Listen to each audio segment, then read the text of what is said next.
বেটাক বললাম ঘাসের জমিটা পরিষ্কার করতে, কে জানি কোন বিটির সাথে যা ইসিং বিসিং করে। পরে হারি চাচা সালাম আলাইকুম। আরে বাসা তুমি এটি ঘাসের ভিউ যাচ্ছেন, তোমার তো তিলের ভিউ তো পোকায় তো খেয়ে ফেলে দিবে। একলা মানুষ বাপু, আমি আর কয় দিকে করবো? একটা বেটা জন্ম দিছি বুঝলেন, খালি আকাম কুকাম করার ধান্দার থাকে। আর বা ওই কথা বললে কি তিলের আবার টাইম রে বা? আমার এখন হেঁটুর সমস্যা।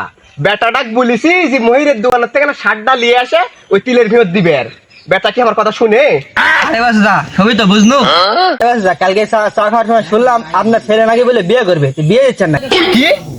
শালির ছাওয়ালে একটা কাজ কাম করে না, বিয়ে করবে লাভাচ্ছে? বাড়ির যাই আজকে, ওরই আজকে দেখানো, বাড়ির যাই আজকে।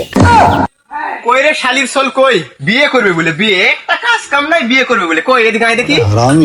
কি হচ্ছে আব্বা, কি হচ্ছে? এই বস, এখানে বস। শুনলাম তুই নাকি বিয়ে করতে চাচ্ছিস। আব্বা শান্ত হও, আমার কথা শুনো, আমার কথা একটু বুঝো। বাড়িটা যে শূন্য শূন্য লাগে, বাড়িতে একটা লোকজন নাই তুমি ছাড়া। এই যে বাড়িতে একজন লোক হলে কত সুন্দর লাগবে। শালির সোল এমনিতে কোনো কাজ কাম করে না, আমার ঘাড়ে বসে খায়, আবার আর একটা বিয়ে করে আমার ঘাড়ে আবার চাপ। আব্বা কিছু করলেন? না বাবা, কিছু বলিনি। আব্বা কিছু করেননি, ভালো কথা। এবার সত্যি করে একটু কথা কও তো, তুমি আমাকে বিয়ে দিবেন কিনা?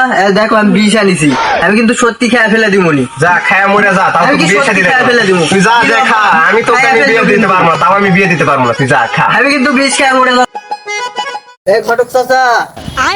আর বাবু পাড়াপাড়ির সময় তুমি আবার ডাক দিলেন, কি করবেন কও? আমার ওই পাড়ার দাওয়াত আছে।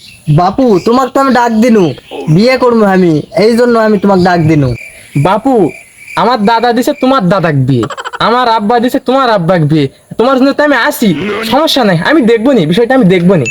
তা বাপু আমার বাপ তো আমাকে বিয়ে দিবে রাজি হচ্ছে না, তুমি একটু আমার বাপক বুঝে কও দিনি আমার বিয়ের ব্যাপারে, সে যেন একটু রাজি হয়। তা বাপু তুমি টেনশন করো না, তোমার বাপ বুড়ো শক্তিকে আমি দেখতেছি, কেমনে রাজি না হয় সেটা আমার উপর দায়িত্ব ছেড়ে দাও। তা বাপু ওই টেনশন তুমি করো না, তুমি কয়েকদিন তো খাওয়া দাওয়া করে শরীর বানাও, ঠিক আছে? আর ওই গুগলে যে ওইসব নিয়ে খুঁজে বা সানি লিওনের ভিডিও আর দেখো না, ঠিক আছে? ও চাচা তুমি এগুলা কি কথা কও? এগুলা তো ভিডিও আমি দেখি না, আমি ভালো সওয়াল, তুমি আমার জন্য একটা বিয়ের পাত্রী দেখো, আমি যেন বিয়ে করতে পারি। তা বাপু তোমার শরীর দেখে তো বোঝাই যাচ্ছে, তুমি একটু খাওয়া দাওয়া করে তোমার শরীরটা একটু বাড়াও, বোঝা গেছে? বিয়ে শাদীর বিষয় বুঝছোই তো বিষয়টা। তা বাপু তুমি ঠিক আছো, আমার শরীরের অবস্থা খুব খারাপ। তা বাপু আমি খাইয়ে দিয়ে মোটা তাজা হবনি, তুমি একটু আমার বিয়ের ব্যাপারটা দেখো। না বাপু তুমি টেনশন করো না, আমি দেখতেছি, আমি আসি তো, আমি দেখতেছি। তা বাপু ওইসব তো হবে নি, তোমার হাতে কি ভালো মেয়েটি আছে? হলে একটু আমাকে দেখায়ও। মেয়ে নাই মানে? আমার কাছে অনেক সুন্দর একটা মেয়ে আছে, অনেক মোটা তাজা, বেড় পায় না, তোমাকে মোটা করার দায়িত্ব ওই মেয়ের, বোঝা গেছে বাপু?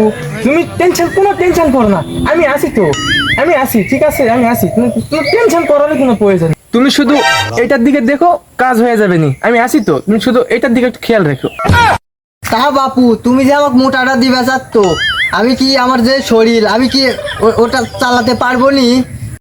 বুদ্ধি আমার কাছে, ওইটা না মোটেও তোমার টেনশন করা লাগবে না। তা বাপু ওই যে আমার বাপ বিমত করতেছে, তুমি একটু ওই ব্যাপারটা দেখো বা। তুমি টেনশন করো না, তোমার বাপের নাম তো হারি, ওইটা আমি দেখতেছি, এখন আমি আসি বাপ।